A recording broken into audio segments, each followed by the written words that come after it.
Should Gary Community School Corporation remain open, consolidate, or close? With a debt of $103 million, is it feasible for a school corporation to continue? Can it still operate with half occupancy in some schools? And are there too many employees in the system for the ship to stay afloat? Two failed referenda, charter and private interests licking their chops, a tax levy in question, and declining populations. What should Gary, Indiana schools do? School is in session on CounterPoint with Gerard McClendon.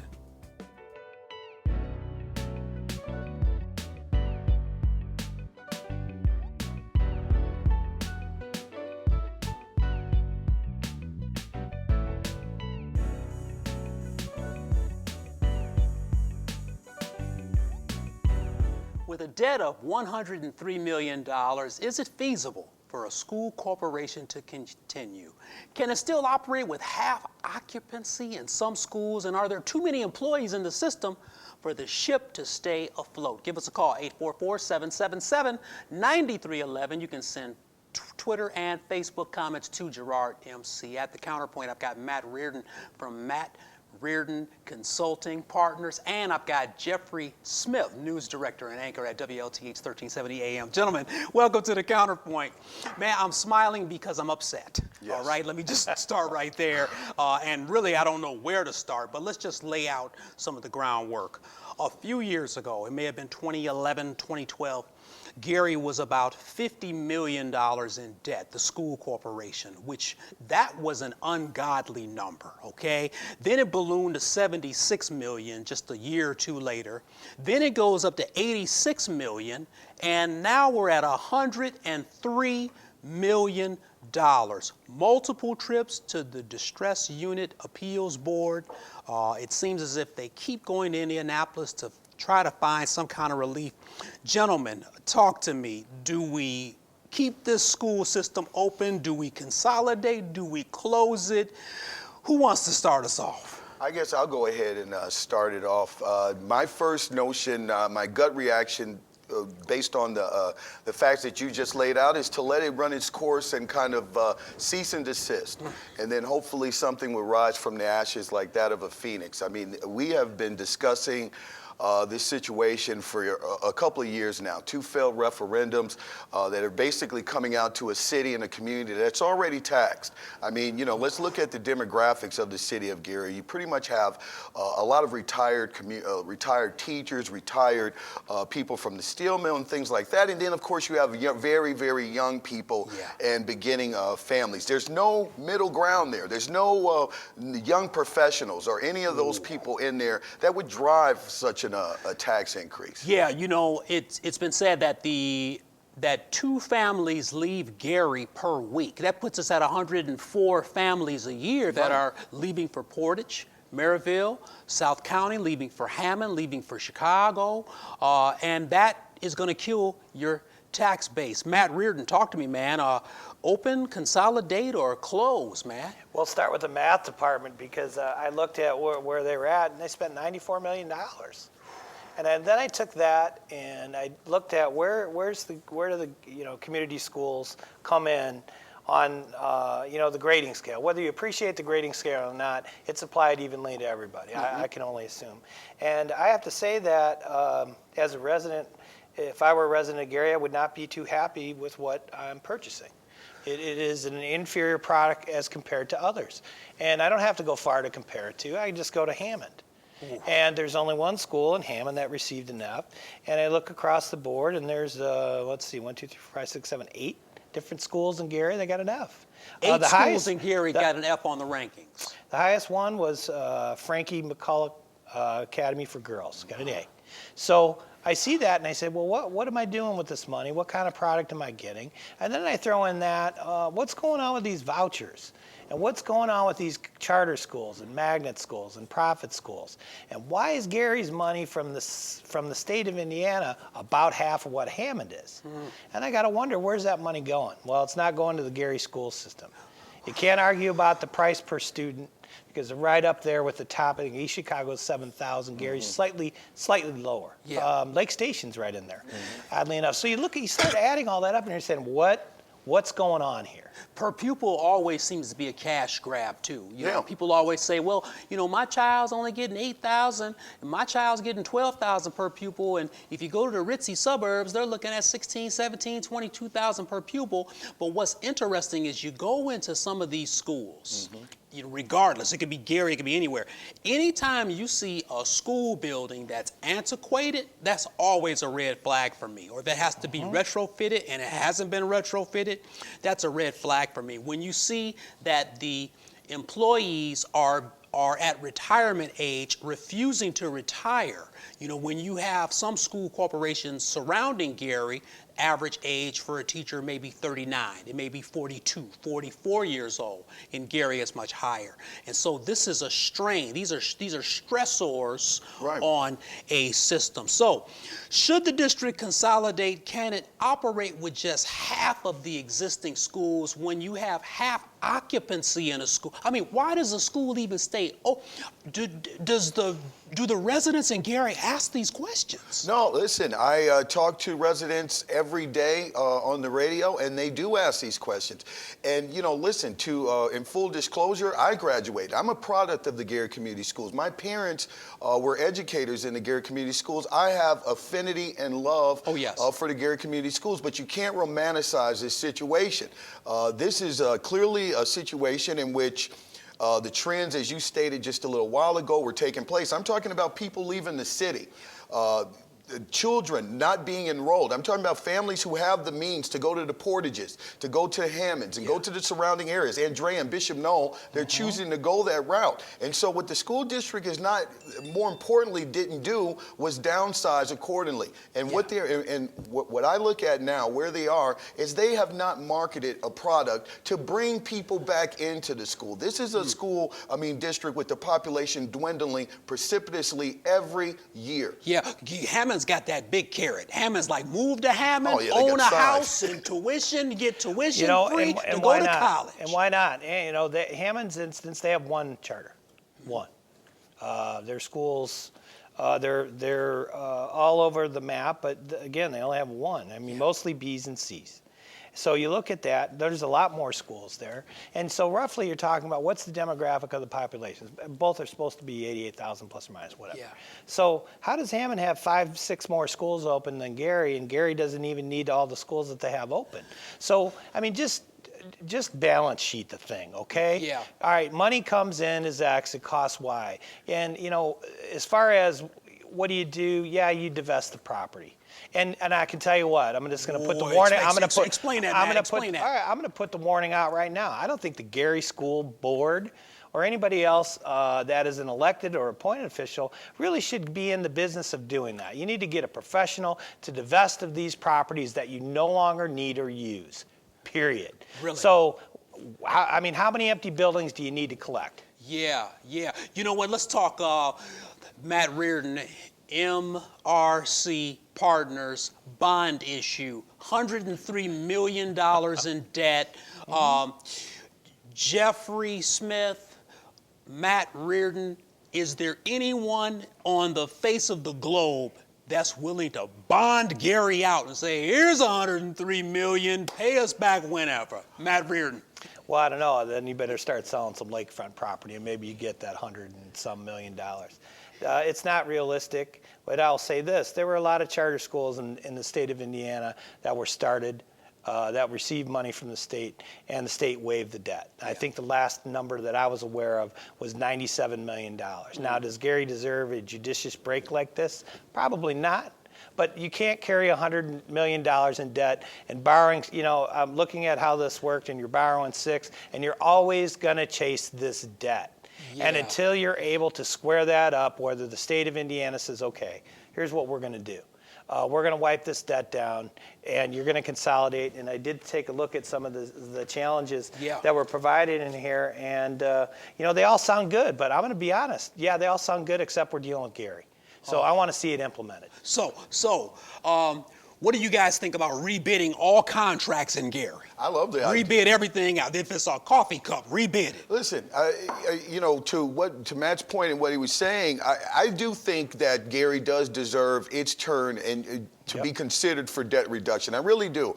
But I also understand what the Appropriations Committee, and particularly the state representative down from Noblesville, who's the chair, what he's suggesting. He said it's the equivalent of a child asking their parents for money after you constantly mess it up. He said they want to see that you do something different. And I think the district has to kind of get with that program. They have to show that they are willing to restructure drastically. And they say, well, why drastically? This is serious money. This is serious debt right here. $103 million worth of debt is not the kind of money, that you kind of shake a stick at and that you kind of say, oh, well, do what you're going to do. Hopefully it'll work out for you in the end. Especially if the levy, if the monies that you're taking in, zero-based accounting or whatever, the monies that you're taking in can't put a dent in that. Right. Because you still, the money's coming in. They're never going to catch it, and then in 2020, you hit the fiscal cliff, and now all that debt that you were carrying before, you can't do it anymore. Wow. So now what do? Now you're down 6 plus another 4. Now you're down 10 every single year. So if you don't consolidate and you don't figure out, and I don't think it's what goes on in the buildings that it is so much an issue. You don't think so? I think it's a lot of the efficiencies that can happen through divesting of these properties and consolidating in the right kind of property. If you make a good investment in something that's going to last, there's a chance that you can pull through on that. And I'll use Hammond as the example. People called Deedlow crazy when he rebuilt all those schools. Yeah.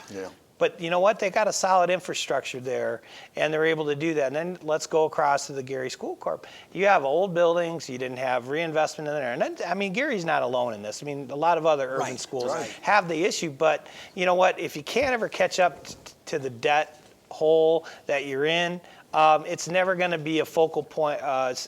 Getting your kids to school and worrying about what happens inside the classroom makes it difficult for the residents, for the teachers, and the administrators to focus on education. There was a local university that did a SWOT analysis on Gary. One of the items they mentioned in bullet points: district must immediately establish a cordial relationship with the IRS. It's always good to have a cordial relationship with the IRS, right? Seek great tax attorney counsel, inquire about a realistic installment plan, reset question on the referendum. The last 2 referendum questions were quite horrible, to say the least. If I can, hold on, I got to stop you. All right, so not everybody gets a referendum passed the first time. I remember in the Lake Central School District, people took them to task. Said, wait, Larry, what are you doing? Yeah. Rocco, what are you guys doing with all this money? And they took them through the paces twice, and it passed. Munster started one, stopped one. Yep. Because they got out over the edge, and somebody went, wait a minute, what are you doing? Right. So before they got out there, then they brought all this information They were at 25 cents, bumped it down to 19 cents. And they went, hey, are we doing okay? Hey, you're in. So, when I saw that on election night, I'm like, 49 to 51. And I said, how? And then immediately what I thought was this. Now, you're going to go ask the state of Indiana to help you out when you couldn't decide to help yourself out. Okay, hold tight, Matt. Hold tight, Jeff. Hold your comments because I got to go to break, man. This is on fire. We're going to come back with that discussion on that 4951. Should Gary Community School Corporation remain open? Should it consolidate or should it close? Is the school corporation debt too much to overcome? We'll be back with more Counterpoint. Tweet me, post on Instagram, or send me a message on Facebook. Let's start the conversation. Your voice is important on Counterpoint.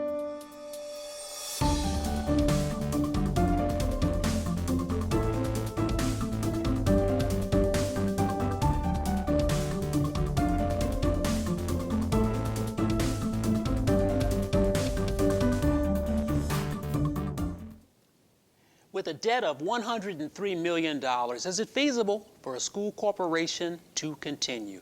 Can it still operate with occupancy in some schools? And are there too many employees in the system for the ship to stay afloat? At the Counterpoint, I've got Matt Reardon from MRC Partners, and I also have Jeffrey Smith, news director and anchor at WLTH 1370. Jeffrey, I'm coming to you first, but Matt Reardon talks about the 4951 referendum. 2 referenda did not pass in Gary. The people have spoken. They spoke loud and clear, didn't they, Jeffrey? I would listen. And they probably spoke loud and clear on WLTH 1370. They did. We did the whole thing throughout the whole campaign, and then later on we had the city officials, the mayor, Karen Freeman Wilson, as well as various council members decided that, listen, this was in Gary's interest to go out here and push it. And I'm going to be honest with you. Even though a lot of us were against it, and as I said at the time I was against it, they would have passed it. But there was just one thing that stopped it. They couldn't tell us where the money was going. There was always this question, is the money going for salaries or is the money going to be used to pay old bills and old debts? And there was always this kind of uncertainty or discrepancies depending on who you asked, and ultimately the public rejected it. You know what, Jeffrey?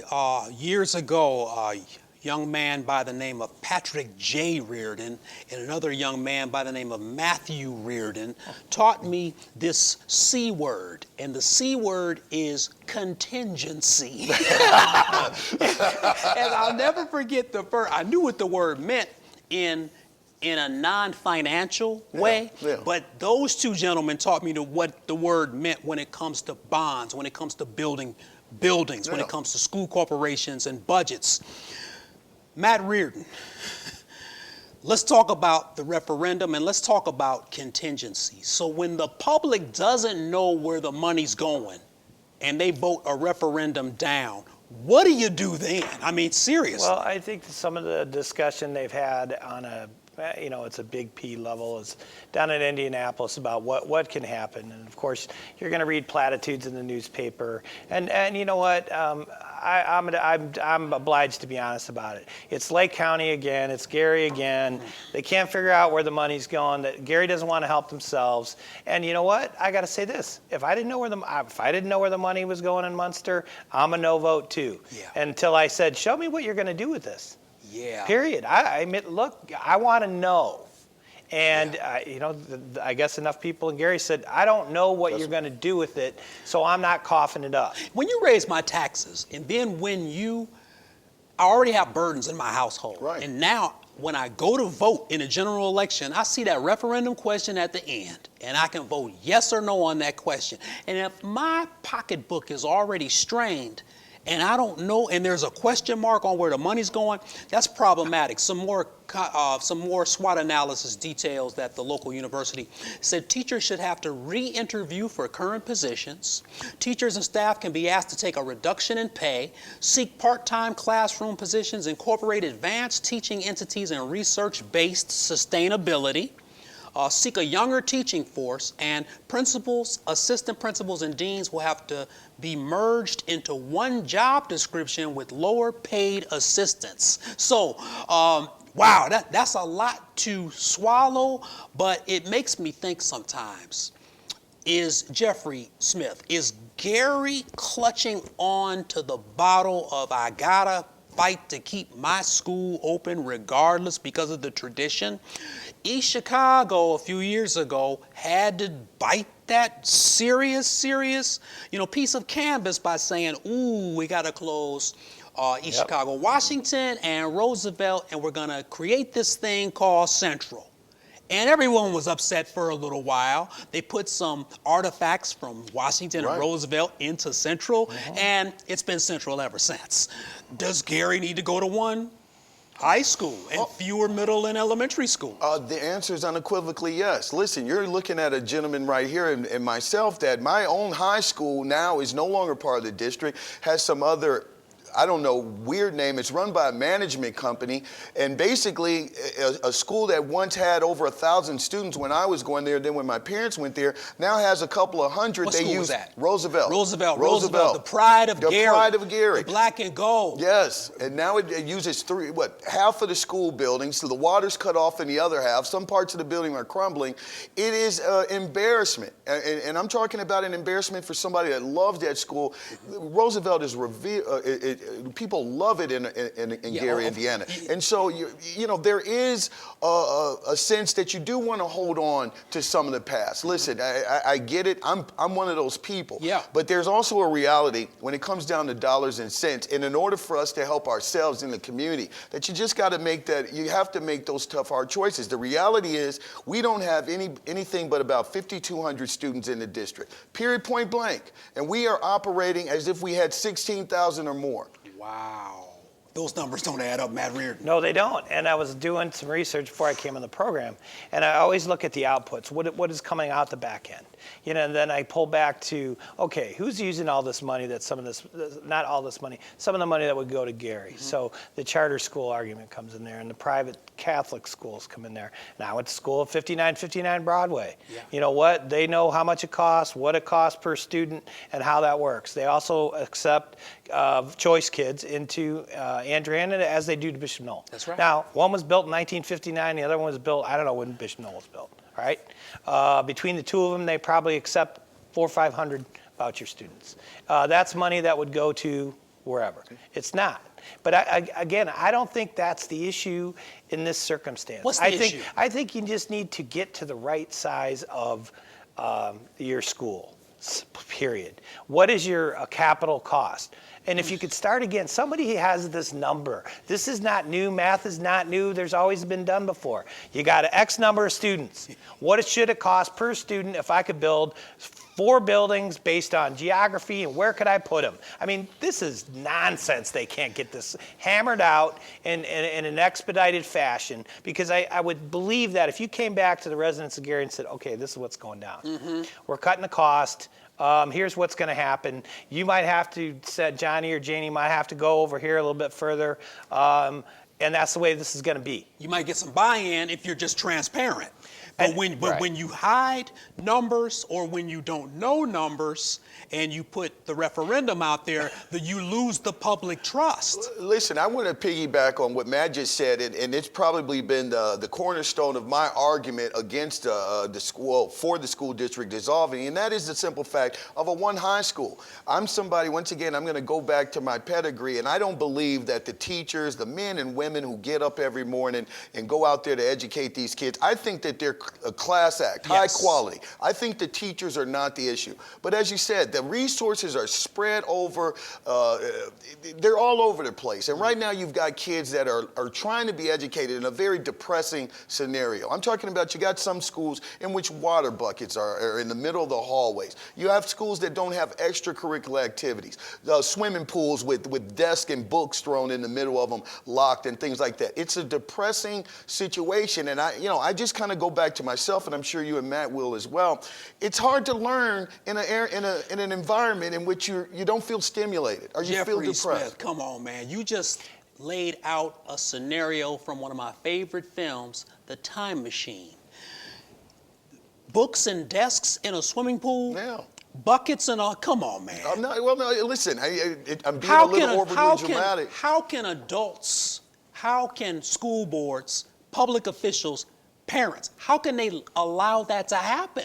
Well, see, that's the point. Obviously, every school year when we see the numbers drop, parents are starting to the ones that have the means, and the ones they're leaving. They're leaving. I mean, they're finding other alternatives, and that's what I'm saying. And I do not like to kick the school district when it's down or anything like that. But instead of worrying about how to keep or retain or maintain the students that we have, this is a district that needs to think about bringing students in. This is the only way we're going to come out of it. Okay, now, Matt Reardon, we're running out of time, but I got to ask you this. Jeffrey says we got to bring students in. We have to bring residents in to take care of the levy. Economic development, Matt Reardon. What should Gary, we're going to put on another hat in the last minute and a half of this show. What does Gary have to do to bring residents back to Gary? If I don't feel safe and secure, I'm not going there. If I'm worried about how is my kid going to get to school, I'm not worried about what he's going to do in school. If I'm worried about what happens standing outside of school, I'm not worried about what's going to go on in there. There's an issue related to the perception and realities that are Gary, Indiana. I think that you could throw as much money at the problem, and this problem transcends finance. This is a social matter. This is a financial matter. This is an organizational matter, and this is a entrenched matter. That if people don't realize the following, we can figure out the math to make this work. We need to have the political willingness to do it. And some people aren't going to like that challenge. And last but not least, Gerard, come on. Let's remember, it's just for the kids. It's for the kids. It's for the kids. I'm doing this for the kids. That's right. That didn't work. That doesn't work anymore. It's for the kids. Wow. Gary has Thea Bowman. Gary has 21st Century Charter. Yep. It has Gary Middle College now. We see that Gary with Theodore Roosevelt, it's no longer a high school. It's an academy now. Yeah. And generally you change the name of a school so that you can acquire safe harbor, which bumps you off of the list on No Child Left Behind. Right. And so we're seeing how things can get manipulated, and that's no good for anyone. No. It really isn't. Gentlemen, we didn't get through half of this SWOT analysis, but that's okay because I want to thank the two of you for being on Counterpoint. Note to Gary Schools, rebid all contracts, create a private endowment, partner with Google and the Gates Foundation, call for district bankruptcy or dissolution, reduce teacher salaries, consolidate or close schools in the next 6 months, recalibrate as a charter or private district. You can crowdfund, ask for an IRS debt waiver, and as a last resort, ask Donald Trump for $103 million in exchange for Gary land. Remember, he did have a beauty pageant here and a casino. Tweet me and Facebook me at Gerard MC. Call me at 844-777-9311. Thanks for watching. Stay positive, keep your head up, and always be encouraged. Have a great day.